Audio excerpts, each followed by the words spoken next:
Hello, everyone, and welcome to our panel. My name is Colleen Carroll, and I'm a member of the Nexus marketing team and your moderator for today's panel session. Our topic today is Hello Again, Donor Communication with Long-Term Supporters. And as usual, I'm really looking forward to the conversation, but I do have a few quick logistics to cover. NX Unite is made in partnership with Nexus Marketing, and the NX Unite mission is to make introductions that lead to lasting relationships and serve as a hub of connection in the mission-driven sector. As you saw in our video on NX Unite, you can find upcoming industry events, suggested influencers to follow, trusted solutions, cause-driven podcasts, and of course, panels with experts such as these lovely folks here with me today. Today's hour-long panel will include time both for questions curated by my team and questions from you all, our fantastic audience. So at any time during the panel session, please feel free to start submitting your questions either via the chat or via the questions tab, and then we're going to spend the second half of the panel answering as many as we possibly can. The earlier you get your questions in, the more likely we'll be able to address them. So again, starting from now, feel free to start getting those questions in for our group of panelists. If at any point you're having any technical difficulties or have any logistics questions, my team member Malou is under the Team NX Unite username and will do her best to assist. So let us know in the chat what's happening and we'll try to figure out how to get you back on and enjoying the session as quickly as possible. I did also want to say that this panel session is being recorded. So if you get to the end and the insight you heard was just so fantastic, you need to hear it a second time right away.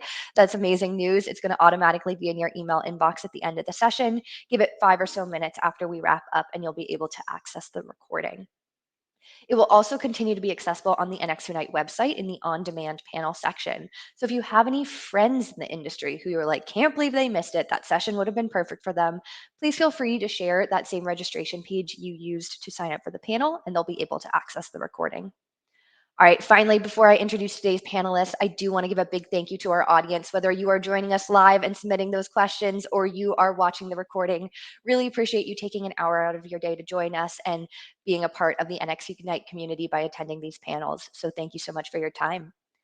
All right, to begin with the introductions, I'd first like to introduce Annie Yang, who is the marketing manager at Charitable Ventures. She is a passionate, creative, and results-driven digital marketing professional with over 10 plus years of comprehensive experience across digital marketing, social media management, brand marketing, communications, and consumer engagement strategies.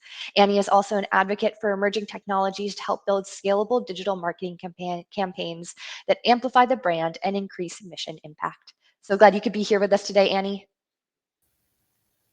Thank you so much, Colleen. I'm happy to be here. Nice to meet everyone. Also here with us today is Barbara O'Reilly, who's the founder and principal at Windmill Hill. She brings her clients 30 years of annual fund, major gifts, and campaign fundraising experience at major nonprofit organizations, including Harvard University, the National Trust for Historic Preservation, Oxford University, and the American Red Cross. Her firm, Windmill Hill Consulting, helps nonprofit organizations peel back the layers and develop a fundraising strategy to build effective donor relationships and catapult their revenue. She is the past president of the AFP Washington Metro chapter. Glad to have you on another panel, Barbara. Thanks, Colleen. I'm delighted to be back.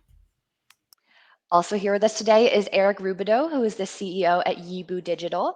He has been working in digital fundraising, marketing, and advertising for almost 2 decades. A sought-after speaker and thought leader in the technology and digital fundraising space, Eric works strategically with organizations to help them see their potential through the lens of technology and digital fundraising. Eric has developed campaigns for Oxfam, Amnesty International, Save the Children, Operation Smile Canada, Covenant House International, Oceans North, United to Beat Malaria, MSF USA, and many others. Glad to have you, Eric. Yeah, pleasure to be here. Thanks for having me. Of course. And finally, here with us today is Josiah Boteo, who is the Director of Sales at Snowball Fundraising. He has worked with Snowball Fundraising for 8 years. Josiah is a pastor's kid born and raised in the church, as well as worked at a nonprofit for 7 years prior to Snowball. This has given him insight on how nonprofits function and has helped him direct and guide organizations to what works for them and what tools they need to thrive. Glad to have you, Josiah. Thank you for having me. Looking forward to today. All right, it is finally time to jump into those questions. And Barbara, I'm going to have you start us off with our very first one. Should long-term supporters be treated differently than newer supporters? And if so, how? And if not, why? How much time do we have?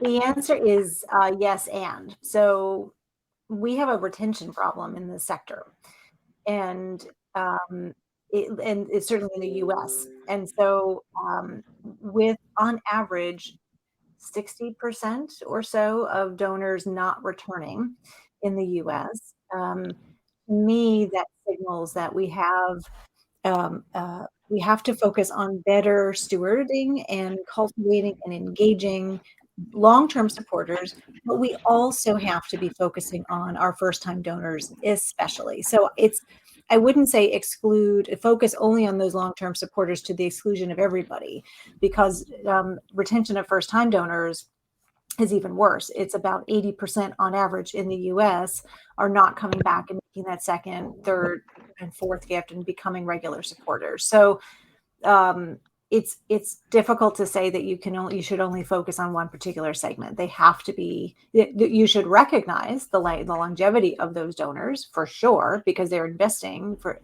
over a long period of time. But I wouldn't say necessarily only segment to those supporters. Great. Thank you so much for starting us off. Josiah, over to you. Thoughts on how long-term supporters should be treated differently than a newer supporter? I think they definitely should be treated differently. Now, you're going to hear me use a word today a lot in this setting, because when looking in this setting, there's one word that just stuck out to me the most, and it's relationships. To me, I look at forming relationships, and there's different stages to a relationship. You're going to talk to your long best friend a lot differently than you're going to talk to a new person that you just met. So in cultivating the relationships that you've known a lot longer, I think that's very, very, very important, because once you have built a relationship with them, don't let it go. It's like I've always told everybody, it's easier to keep a relationship than start a relationship. So in that same way, it's really better off to, like Barbara said, both is important. So there's no if, ands, or buts about that. You need to talk to both, but should they be treated differently? Absolutely. And I think, once again, it goes within what stage in the relationship are you? I kind of look at it as a relationship when you're dating. It's going to be a different first date, second date, third date, when you get married, so on and so on. So you're going to hear me use the relationship word a lot today. And I think that's very important, is to maintain those relationships and the different stages that you're approaching. Absolutely. Thank you so much. All right, Annie, over to you. What are your thoughts on the differences between long-term supporters and newer supporters, and how we treat them? Yeah, I definitely agree with Josiah and Barbara as well. I think the answer for me is yes, definitely. But I do agree with Josiah in a sense that every supporter is different and comes in through different stages. And so, especially with, I think with emerging technology, the access to various different nonprofits and social causes now are so much more easily accessible, that sometimes it makes it hard for supporters to kind of identify, or actually rather stay around to support a specific cause. And now you're kind of seeing a lot of folks sort of jumping from cause to cause based on sort of their season of life, their lifestyle. So really, I think it all depends on, who the supporter is, their stage in life, and understanding where they are at. And so that way it will inform sort of how we approach stewardship and how we communicate with them on a deeper level. Thank you, Annie. All right, Eric, I think you know what question is coming your way. What are your thoughts on the difference between long-term and short-term supporters? Yeah, definitely. Josiah, I think you really nail it on the head there. Like, I love thinking about it in that sort of personal relationship format. And so for me, when you've got new donors, there's a frequency that is usually a lot higher, right? In terms of your communication, you're thinking about a lot more. You're trying to strengthen that relationship. You're trying to, for lack of better words, set a hook and help them see, why should they stay with your organization? What is the impact that you're having? And that type of frequency that you might have in communication, that's not necessarily the same kind of frequency you want to be giving to somebody who's been around a long time and really knows the brand. So, but I think the type of things you're going to be doing as an organization are very different. I think as you think about, who would benefit more from, and I'm not saying there's one right answer here, but who would benefit more from a call from the CEO of the organization? A new donor or a long-time donor? I think they would both benefit in a lot of ways. But for me, if I had to make that one call, I'd actually rather see it go to the long-time donor, because I think that matters in that relationship. They've put a lot in, and to get that level of connection is something that, for lack of better words, they've earned. If you have someone in your organization who can make those calls, and I actually think this is where technology can really, really, really help us in terms of creating that personalized experience. Absolutely on new donors, but I think that type of thing is can be really valuable to your long-term donors, people who have been around a long time, really showing them the love. Great. Thank you so much, Eric. We are off to a wonderful start, and I would really encourage our audience to engage as well. We have had a poll go live where we've asked you how your nonprofit differentiates communication strategies between long-term and new supporters. So if you want to let us know kind of where you're coming at when it comes to this conversation, please go fill out that poll and we'll look at it a little bit later. All right, but on to our next question. Annie, I'm going to start off with you. What best practices can keep long-term donors connected and active? Yeah, I think this one for me, it really ties back to sort of my background in marketing. And so for me, it's definitely authentic and personalized communication. I think so often, we kind of forget that every supporter is different, right? And so the way that we communicate and engage with these long-term supporters and donors, it has to be from a personal and customized place. So reaching out to them, individually, acknowledging and appreciating their contributions, expressing gratitude for their ongoing support. These will be sort of key to obviously having them stay connected and active. So this not only just humanizes our work, but also, building that unique relationship, right? That turning our allies into advocates, because ultimately advocates is what's going to really be pushing the success of your organization when, you're not having to force the messaging onto them, rather they're sharing that messaging for you through that word of mouth. And again, this isn't a one size fit all situation. So always just sort of connecting with them and really from a sort of data driven perspective. If you're getting key insights and understanding their interests, what's important to them, that's going to help really build that authentic and personalized communication, which is going to really make a difference in keeping them active and connected. Thank you so much, Annie. Eric, over to you. Thoughts on best practices to keep those long-term donors connected? Yeah, definitely. I mean, I think as Annie was saying, like the need to continue that strength in the relationship is so important. And for me, some of the things I like to think about is like, well, like how do you invite people to be part of the brand? Because I think if they can connect with the brand in a way that they feel like, they're not a passive bystander, it's, they don't just sort of put something in and then watch it, but rather they are involved. I think those are really great ways to sort of connect people beyond. I mean, something I heard about recently, I think it's Make-A-Wish in the US, maybe, is using Discord to run these like community groups. I think that's so cool. It's such an interesting way, and I don't know that that's really being applied to their long-term donors specifically, but like something like that, where like your long-term donors have an invite into something that's a little bit more personal to the that's a little bit more sort of next level. I think that's a really cool idea, and I think those types of things go a long way for making people feel like they're part of the brand, because I think that really matters. I think that's a really interesting example. I know Discord came up heavily. We had a panel about Gen Z and engaging Gen Z in your donor communications. So definitely want to learn more about that. Barbara, over to you. Thoughts on best practices to keep long-term donors connected?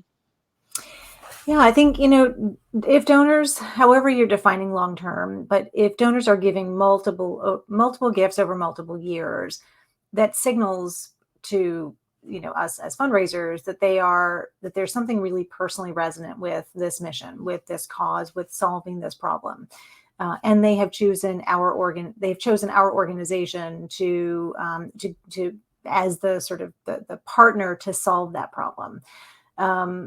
We have to then report back. We have to be able to have that conversation, whether it's a face-to-face or it's a video or it's in written or electronic communications, anything that shows that A, you received their gift, B, that their gift was making a difference, and C, how that gift was making a difference. So it is more about what has happened because, did that donor make that a good decision to invest in that organization to solve that problem? What has happened because of that gift? It doesn't mean what did my $25 do to solve that problem, but collectively, the power of philanthropy, how has that moved the needle?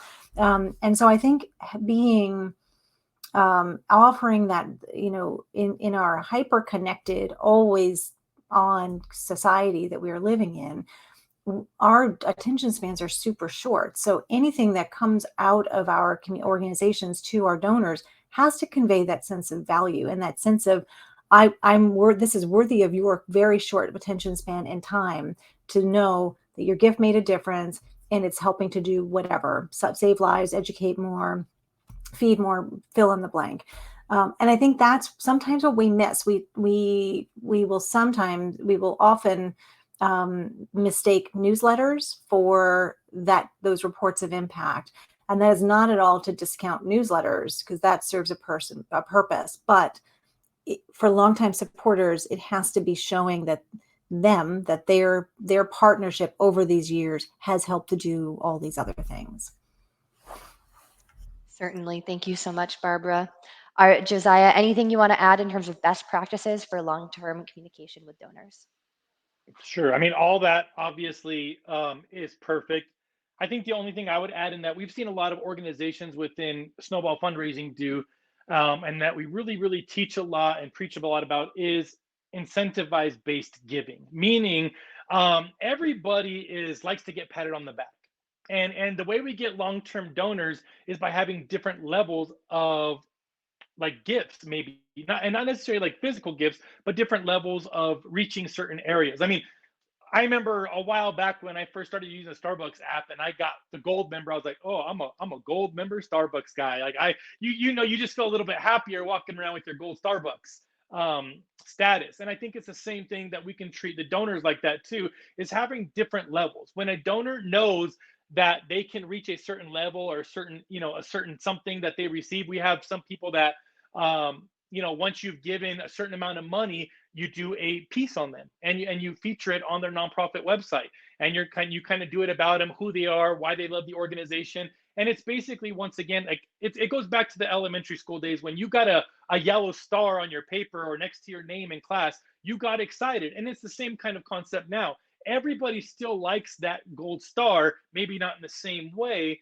but a little bit different. So I think it's really having different levels that people can approach as they become long-term donors. Because like once again, we talked about in the previous questions, treating them different. So you got to keep the long-term donors active. You got to keep them coming in. Like, what's the next step? Am I just giving just to give, or treating them a little bit differently, and just having those incentives that they can reach at certain levels. Colleen, can I just add a point to what Josiah was just saying? I think there's a nuance, though. So it's yes, and I think there's a nuance to recognizing and offering opportunities for donors to stretch and upgrade their giving. But there's also, we can't lose sight of those who might be at those lower levels who may never be able to reach or want to reach those higher amounts, but they're going to continue to support that organization at their level, whatever that gift is. So I think we can't, especially in this day and age where donors under $500 have been significantly declining since about 2018. So we can't lose sight of those donors. But we want to recognize ways to, or offer opportunities to go up the ladder financially in terms of the amount of their contribution. But we also, as thinking about long-term sustainability, cannot lose sight of those donors who are under $500, who are going to, for lots of different reasons, may choose to no longer upgrade or no longer give to that organization. And we also know that those donors who are low level, like everyday donors who will give for a long time, are often the best plan gift prospects. So this is a sort of a tricky question to be able to answer, because it's thinking about that long term. Who are the ones who are going to be the likeliest to leave that organization in their estate plans? They're probably not those major gifts donors now. And how do we continue to build out that those opportunities so that they continue to stretch and upgrade and feel recognized for those different levels.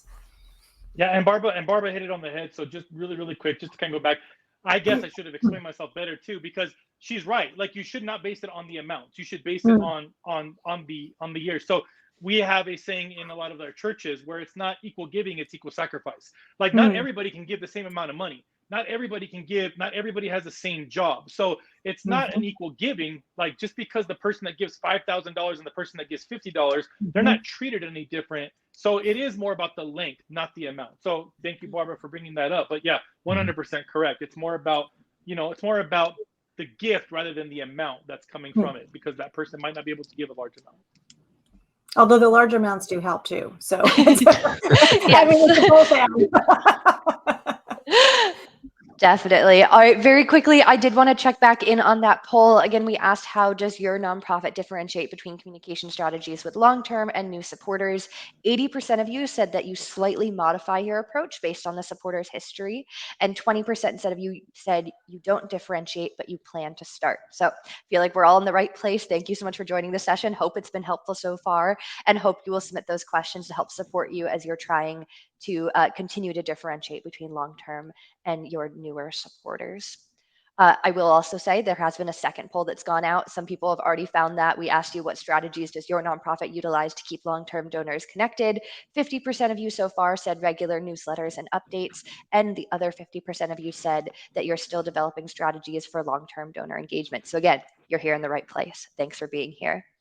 All right, Eric, I'm going to have you start us off with this next question. Do you have any advice for keeping messaging fresh and relevant for supporters who have been with you for a long time? Yeah, I mean, I think it's a challenge at a lot of organizations. Especially for some organizations, it's easier, right? If you're an organization where perhaps the work you do is shifting, there's breakthroughs in research, there's things like that allow you to kind of have regular, kind of updates, so to speak, in that sense of like the progress. I think the reality is that every organization is moving forward to some degree. I think where a lot of organizations struggle sometimes, and I've seen this, is it comes to that point where you say, okay, we've got to refresh our creative, or we've got to refresh our copy. And they sit down and they go, oh, okay, well, what's new? What have we done? And I think anybody who's put to the task of remembering what they've been up to for the last 2 or 3 years or 2 years can easily lose track of a lot of wins. It's really easy to just sort of end up with a couple of high points and can't really remember what else you've been up to. I think organizations could probably, if you can culturally get to that, just starting to think of a way of actually documenting wins, every time you have some kind of little success, just a shared Google Doc, something like that. Because if you have a place to look back at that, then you have something to draw from. It sort of refreshes your mind, because you do need to keep your creative shifting. You do need to create refresh your content, and that's certainly for things like regularly scheduled programming, so to speak. But it also is like your marketing automations. A lot of organizations set up these marketing automations, and then a little while later they go, I wonder what's going on in those marketing automations. It could be speaking about pieces of content that your organization may not even be focused on anymore. So there's a lot of value in ensuring that, from my perspective, that you've kind of got a little repository or a process or some kind of internal way of just saying, where do we keep the things when you think of a win, when something has happened, where do we put that? Because someone, whether in comms or fundraising, is going to eventually be tasked with pulling this all together, and it can be really complicated at that point to remember all the great things that have happened. So for me, that's one that I love to see. The other is to just think about segmentation and testing, right? Like look at the beautiful part about technology is you do have the option to see how people are engaging with certain pieces of technology, right? Or certain pieces of technology, using your technology to see how people are engaging with your content. So if you're kind of looking at your content, you can start to see, well, people seem to be really interested in this type of thing and maybe a little less in that. So you can start to explore, maybe expanding your communication in certain areas versus others. So. Thank you so much, Eric. Annie, over to you. Any advice for keeping our messaging fresh with our long-term supporters? Yeah, Eric nailed it on the head. I think every point that he mentioned was on my list to discuss too. And, I think to expand on that really is, to really stay connected within the long-term supporters, with that repository of wins and content, that could also be used to share as exclusive content for long-term supporters, because it's giving them access to things that others, the general public might not have access to. So something like that could certainly be valuable to include. I think having that, the amount of content and just kind of constantly tracking the performance of the messaging and the engagement, that's absolutely important as well. Because, at the end of the day, I think with all the new technology, with so much messaging that's being thrown at us now, everything we do for nonprofits, it should be data driven. And so if there are insights that are available and data on the back end that we can pull, then certainly that's important to use to help better guide the content strategy.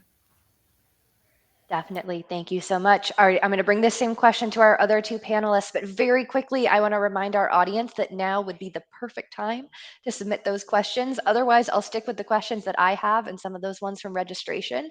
But if you are here, you are live, we'll give you priority with your questions. So submit them again, either in the chat or the questions tab. All right, Josiah, over to you. Any advice for keeping our messaging fresh?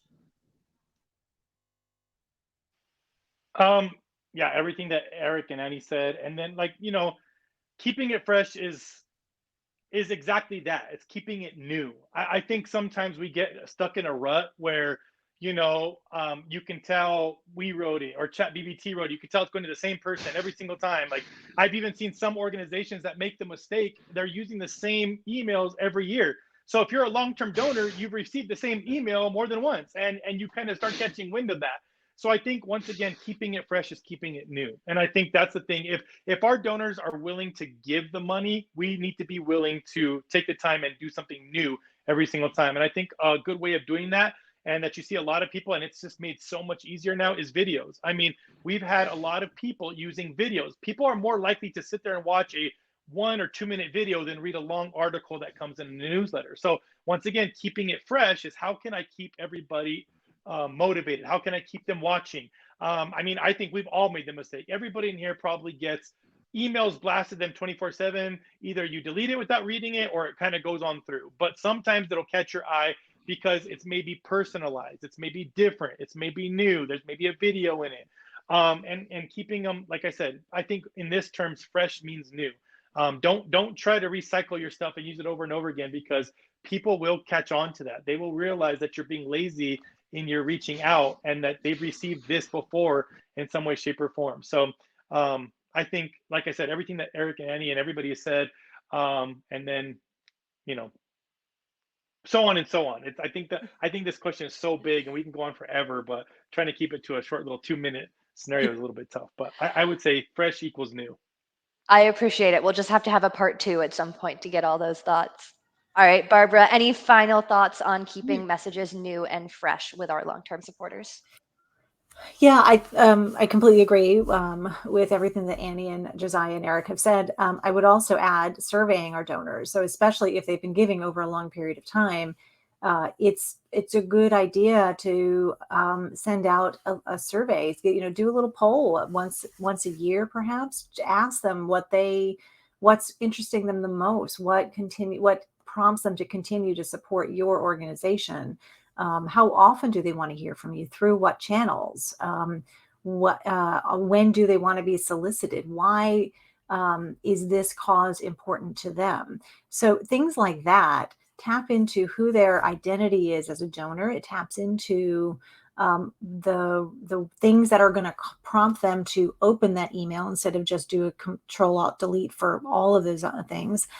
It will also help you to tailor the content so that it is the most interesting to them. Now, I get that there are going to be many organizations who don't have that staff resources or the technical capabilities to be able to offer that really ultra customized way of segmenting content. But the act of asking for their perspectives sends a very strong signal that this is a dialogue. I think it was Josiah or Eric said, this is about a relationship. Josiah, I think it was you who said it. And so this is, we don't want to be that friend who's only talking at the person, the donor, right? We want to have that as a conversation. Tell me what are things that are interesting you, and then you can tweak that content accordingly. You might also say, hey, we just sent out this piece about a recent success. We'd love to hear your thoughts on it. What was it that prompted some new questions for you? What was your reaction reading it? Those sorts of things really create a dialogue instead of just a monologue. Thank you so much, Barbara. All right, Josiah, I'm going to have you start us off with our next question. How can technology enhance engagement with our long-term donors? I mean, technology can enhance engagement with all donors, new and long, to be honest. I mean, it basically enhancing means like to make it better. How do we do that? And honestly, there's so much technology out there. I think the one thing I think a lot of people get stuck in is emails. And although I think we should never stop emailing, emails are great. There's a thing now with text messaging. I mean, outbound text messaging is better than outbound email marketing. I mean, so it's really looking around and using the tools around you. I mean, the open rate for a text message is insane. It's over like 90%. The open rate for an email is a little bit lower than 40%. I mean, so it's kind of keeping with those trends and keeping looking at is how can we enhance our engagement? And once again, I know this is about like long-term donors, but this goes to everybody. This goes to long and new and whatever donors that you have, is looking at the different technology that you can do. I've seen people even using Facebook, the messenger, like they're just really using all the ways that you would communicate with your friend is all the ways that you can communicate with your donors now.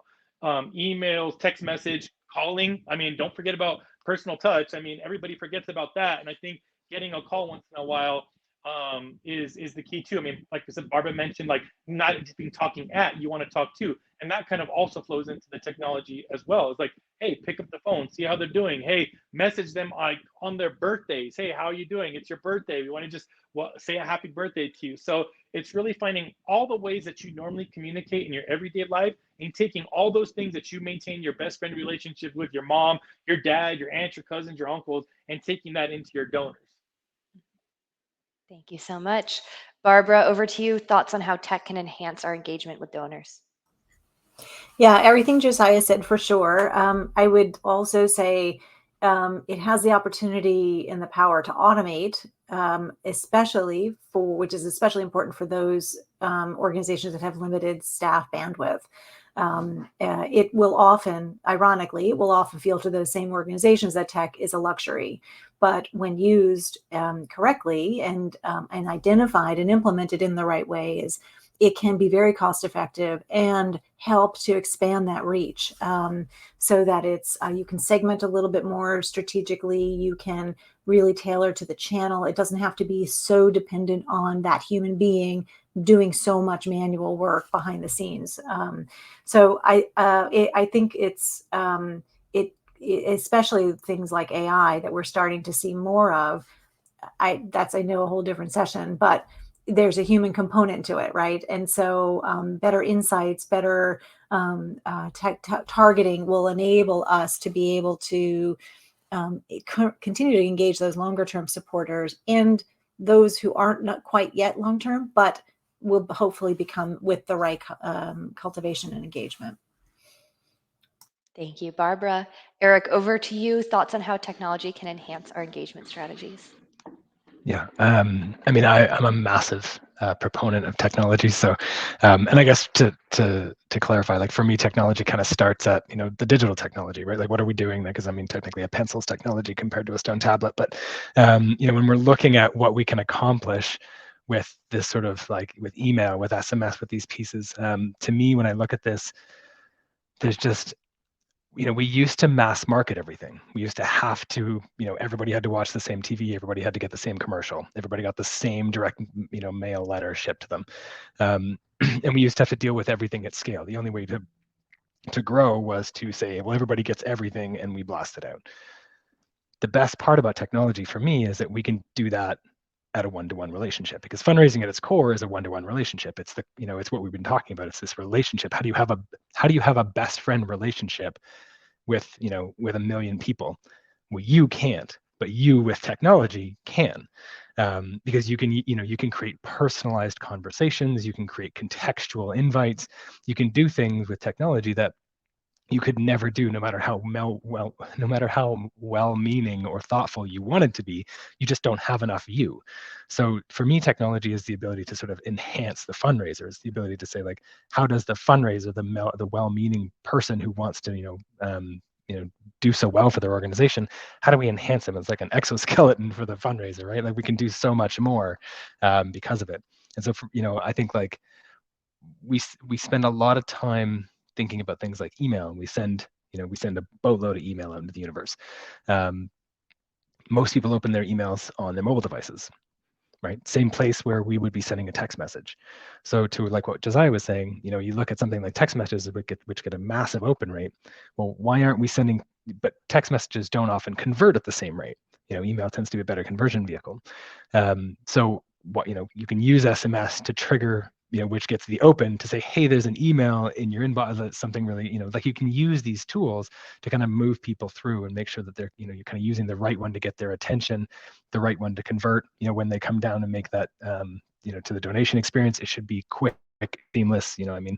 I think of, like, mobile wallets and things like that. Like, I can go from getting a text message to seeing the email to seeing the cause to making the transaction. I could do that whole thing in less than a minute.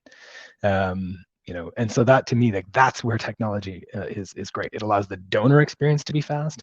It allows the fundraiser to be this, like, kind of superhuman in a sense. So yeah, it's really, for me, there's just so many cool facets in technology in terms of, like, just improving that overall experience.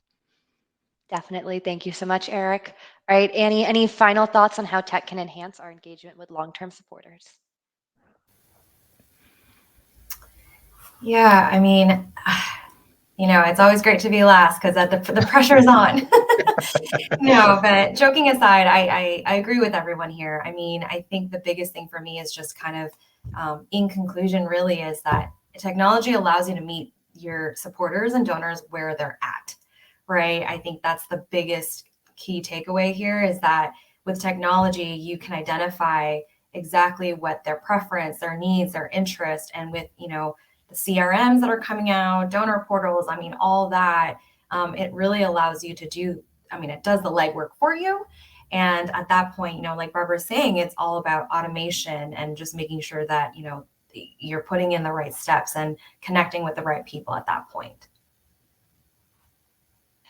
Thank you, Annie. All right, I have one more question, then we're going to move over to the two audience questions that I've seen come in. So I'm going to call this final question a little bit of a speed round. We're going to try to go through it quickly so that we can get to those audience questions as quickly as possible. And Barbara, I'm going to have you start us off.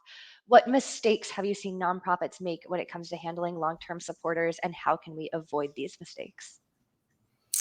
I would say taking their support for granted, assuming that they're going to continue to give, and that, we don't need to steward them in quite the same way or at all.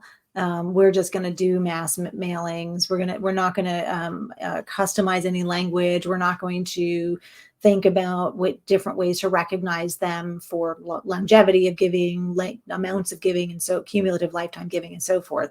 And so I think there's, it will feel like it's a lot of time that overstretched fundraisers don't have to stop and think about the communications and the stewardship strategies for their donors at large. But it is time well spent to plan intentionally what kinds of communications are going to go to which segments of their donor audiences. Who's going to be sending those, or in what kinds of, right? So it's an email or a print piece or a phone call or something. Who is going to be the sender of that, so that it's, again, keeping things fresh, keeping the sender and the human perspective fresh, and also being able to then use that information around what their preferences are, what interests them, why they continue to give to that organization, and do they feel satisfied that they're making the right decision, they continue to make the right decision. All of those things will show them that this is that you are looking at them as more than just that contribution.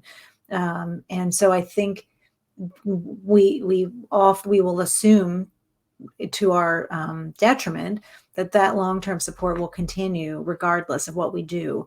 And I think we that's a mistake that unfortunately you can't always correct, because getting those donors reactivated, well, if you don't reactivate them in the right period of time, you'll lose them forever. And they're in the US, there are 1.7 million nonprofits. So if they don't feel valued with that organization, they'll find some other organization with a similar mission where they might feel a little bit more engaged as a donor. Thank you so much, Barbara. Annie, over to you. Any mistakes that we should be avoiding? Yeah, I think the one common one that I've experienced, as not experienced, but I've seen across the industry, is not having clear communication goals for the donors and supporters. So I think that one in itself is a really big one, given that, it's such a critical piece, identifying what you're trying to do with the donors. Are you expecting to raise funds? Are you trying to build your volunteer roster? So I think without a goal in mind, it's really hard to effectively and appropriately tailor your messaging that's a right fit for your supporters and donors, and ultimately have messaging or communication plan, I guess, that really converts, right? I think that's the biggest miss that a lot of organizations don't consider. Thank you, Annie. Josiah, any mistakes that we should be avoiding? I mean, not to beat a dead horse and to make it quick, lightning round, it's just not doing it. The mistake is not doing it. Like Barbara said, is just taking it for granted and realizing, hey, they're there, they're always there, they're on a recurring donation, just leave them alone. So the biggest mistake is not doing it. Fantastic. Eric, any final thoughts on mistakes and how we should avoid them? Yeah, the one that comes to mind for me is organizations will, I've run into this a number of places where organizations will say, hey, these are our long-term sustainer donors. And so we don't send them anything. We don't talk to them. We don't look at them. No one pretend they're not there, or for the fear that they will leave. And I think that's the absolute inverse of what we should be doing. But it's amazing how pervasive that idea is, right? Like, oh, well, don't include them on that newsletter, don't send them the thing, because God forbid they remember they're giving to us and then they might deactivate. I mean, that's it's such a weird way of thinking it, but I'm shocked how frequently I run into that. So for me, that's one that I would love to see us flip around.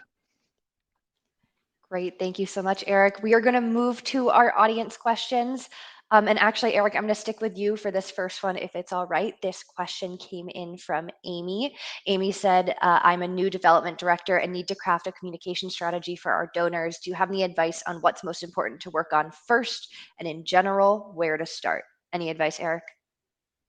Yeah, I mean, I think you have to, if there's nothing to sort of start from, for me, it's just, it's looking at two things. One, it's frequency. So actually literally putting down on a calendar, how frequently are we going to be talking to these individuals? If you have any segmentation, you can actually add that in as well and say, based on these big segment groups, how frequently are we going to be talking to them?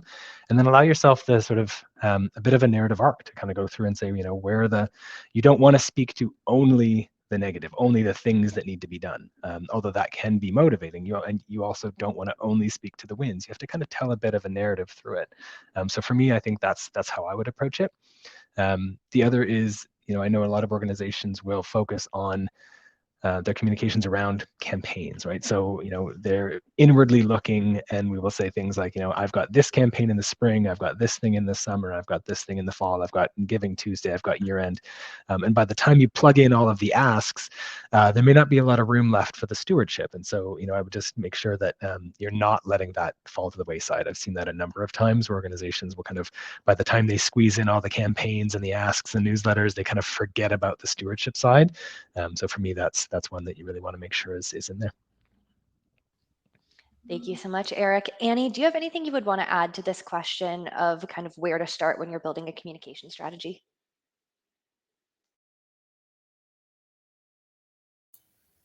I realized I was on mute. So I think the biggest part is, again, kind of going back to my previous answer about setting communication goals, right? So I think once you've identified your goals, then you can kind of start looking at, well, where do these specific donors and supporters fit into those goals, right? And so from there, I think there's, going back to the repository, looking at, is there any content or any wins that we could share that is relevant, right? That also allows them to feel the value in supporting the organization and the mission. So I think, again, setting goals, making sure that it's personalized and customized, and just taking that time, ultimately just taking the time to reach out and have that conversation and nurture the relationship will be important. Thank you so much, Annie.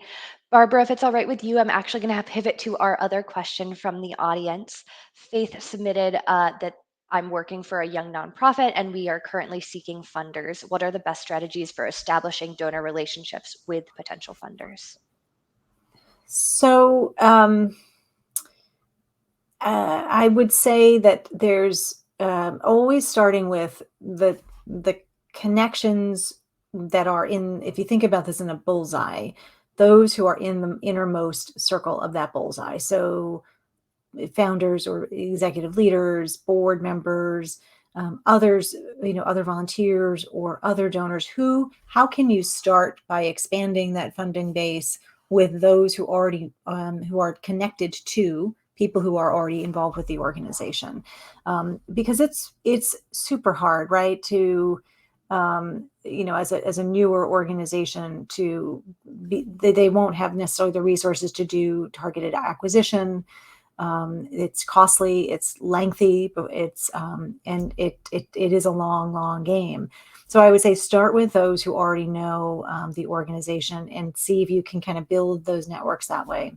I would also say there's, in terms of acquisition, there are some really great AI tools that can be used to start to build some targeted audiences of people who are in a certain geography, who we know from the way they kind of intersect with these national, at least in the US, national databases of donor information.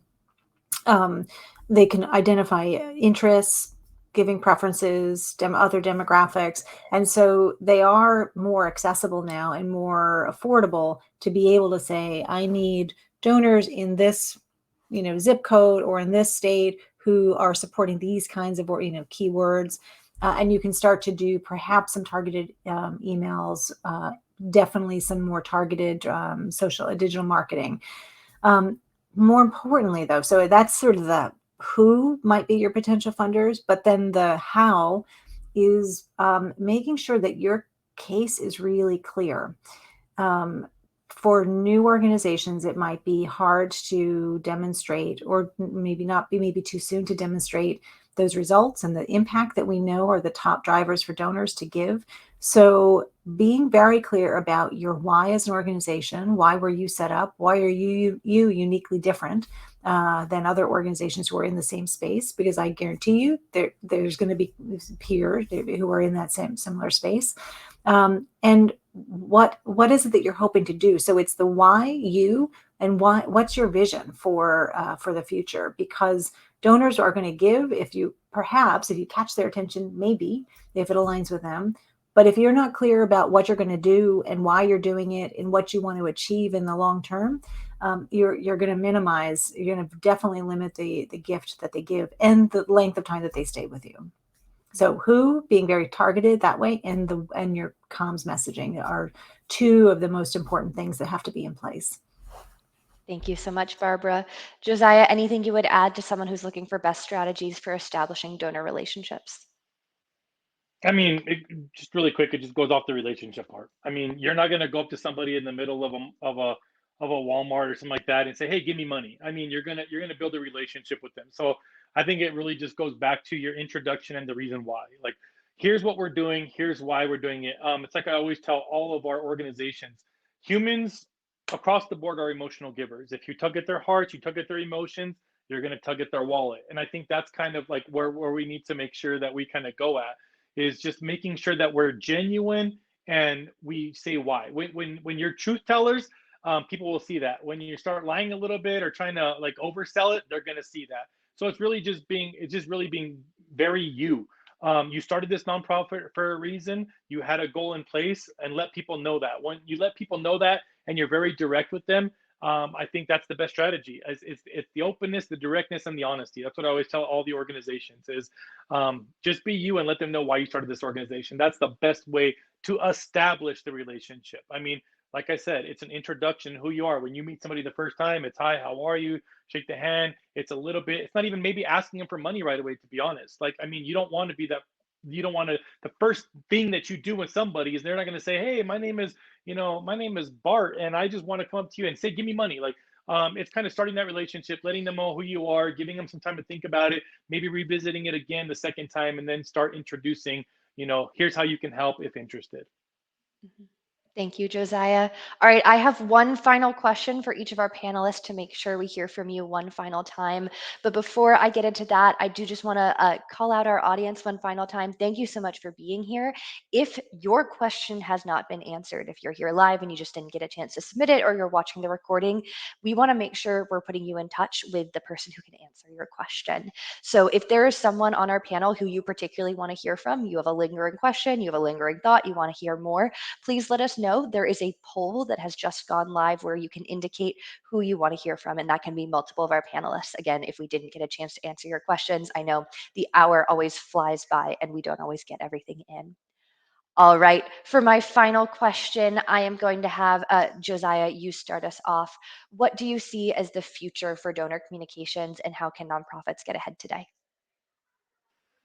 I mean, once again, it's just looking around and seeing what's at your fingertips. I mean, the future of donor communications is, I mean, we're in the future. Like I don't know how much further it's going to go, but you use what you have, and that's kind of what I always tell everybody is don't be so focused on what's not there. Be focused on what is there. So I mean, the future is going to bring some great things. I mean, look, Chat PBT came out, bam. Like I mean, there are just some great things that the future is going to bring, and it's making sure that you use those, but it's also sticking to what's current and making sure that you use those to the best of your ability.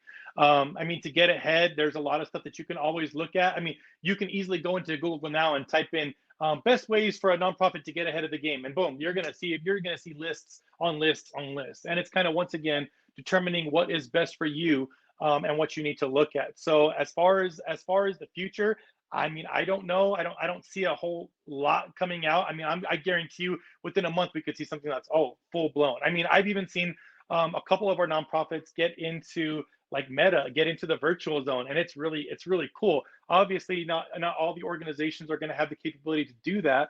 But once again, it's not only focusing on what you can do, but what you can afford to do and doing it to the best of your ability. So it's just really concentrating on what you can do. Keep an eye out, keep a lookout. I always say, I tell everybody the best people to look at are the large nonprofits, like those nonprofits that you just see. I mean, Red Cross, like people like that. What do they use? They use text to give a lot. Like people could easily text in. So look at what those guys are doing and use it to, on a smaller level if you have to, but just to get started out. But they're doing it for a reason. Kind of follow suit, but once again, make sure it fits you because I always talk about nonprofits like a fingerprint. Not everybody's the same. You don't have the same donors I have. I don't have the same donors you have. All nonprofits are the same, and you really want to just make sure you're listening to your donors, who they are, where they are, what they stand for, all that good stuff. And if you're listening, you're going to be all right. Fantastic. Annie, over to you. Thoughts on the future and how we can get ahead today? Yeah, I think just as, I think he nailed it. And it really comes down to prioritizing the donor experience with your organization. So again, just sort of meeting them where they're at, prioritizing and soliciting their feedback. As Barbara mentioned earlier, it's so important to know what they're thinking, right? What's important to them and what's valuable to them. And most importantly, what's relevant. They could, again, depending on their stage of life or their lifestyle, things can change. And so to better understand where your donors are at, I think that's going to be super helpful. And also fostering a culture of transparency, right?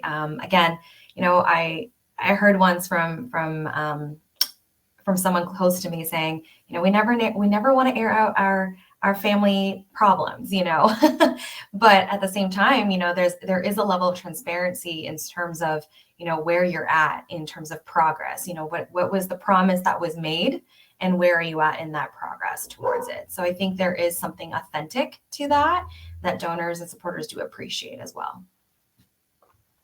Thank you, Annie. Barbara, over to you. Thoughts on the future and how we can get ahead today? Yes. So of course I echo what Annie and Josiah just shared. I would say multi-channel has to continue to be our focus. We've all talked about it and referenced it in our own remarks today. And certainly it's been in a lot of a lot of articles, and it's been in a high degree of awareness, certainly in fundraising conversations and materials and publications that have come out over the last couple of years. But we have to resist that urge to only stay electronic or only stay in one channel, because we know that multi-channel communications, even especially in fact, including the good old-fashioned phone that Josiah was mentioning earlier, that all of those together will in fact likely increase gift amounts, will increase retention.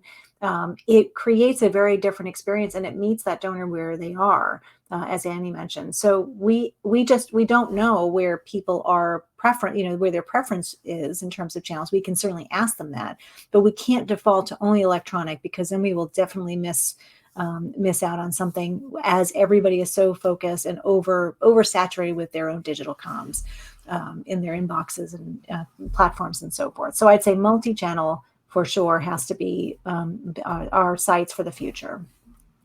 Fantastic. Thank you so much, Barbara.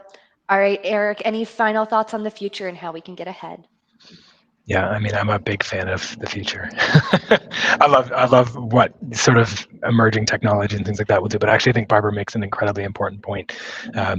We're a digital agency. It's what we focus on. So for us, we see a ton of opportunity in shifting to a digitally led strategy, but that doesn't mean a digitally isolated strategy. I think the thing we want to be thinking about is you can meet people, learn all about them, connect with them, understand them in the digital environment so much faster and easier than you can in other environments. But we also know that if you send a piece of mail to someone who comes through from a digital acquisition, that's going to have an incredibly valuable impact on that person. So don't just assume that because they're digital, they want to be digital. This multi-channel piece is incredibly important. So I think that's really worth saying. The other thing for me is that I think we're talking a lot about AI. I think AI will normalize. I think it will become something that will help people. Organizations have more data and have been collecting data for years. We have more data than we could ever probably make use of until we actually get something like, most organizations don't have someone in-house who has the capacity or the capabilities to say, hey, find me the next best segment in my donor database. That person is swamped, that person is buried, that person may be a vacancy that you've had for 8 months. So being data driven is really actually quite difficult for organizations. I actually think AI is where that's going to make a massive shift. I think being able to have English language conversations with our data and get insight from it is going to be really game changing for organizations, because I think that's going to be really important. So, caveat for data cleanliness and all the good stuff that goes with that. But yeah, for me, those are a couple of things that I really see as exciting in the future. Wonderful. The future is definitely looking bright. All right, with that, we have reached the end of our panel. I want to give a big thank you to our panelists for sharing your insights today. I know if we were in an in-person setting, there would be a round of applause. So just know I'm sharing that emotionally with you today here on our virtual setting. I do also want to give a big thank you to our audience. Thank you so much for taking time out of your day to be here with us as well. Hope you learned something that you can take with you. I also hope you will join us for future NX Unite panels. We have a packed summer of panels on topics related to donor sourcing, event management, nonprofit marketing, and more. Gratitude. There's a ton of stuff. So keep your eye out on the NX Unite website, the NX Unite LinkedIn, or you can even find me on LinkedIn, and I'll try to keep you updated on everything that is happening over here at NX Unite. All right, with that, again, a huge thank you to our panelists, and I hope you all have a nice rest of your day. We have hit time. Bye, everyone. Bye. Thank you. Bye, everybody.